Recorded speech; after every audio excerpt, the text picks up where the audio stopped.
Good evening. I'm going to talk about my family.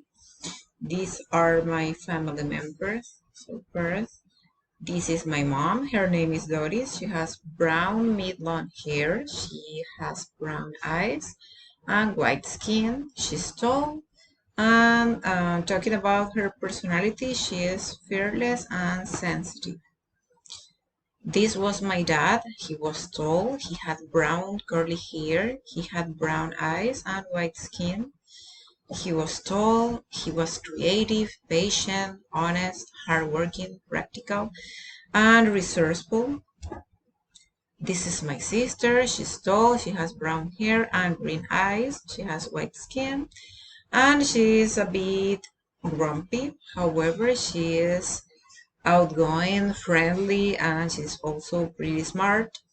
And this is my grandma. She's tall, she has brown eyes and white skin. She has short gray hair, and she is very patient and gives the best advice.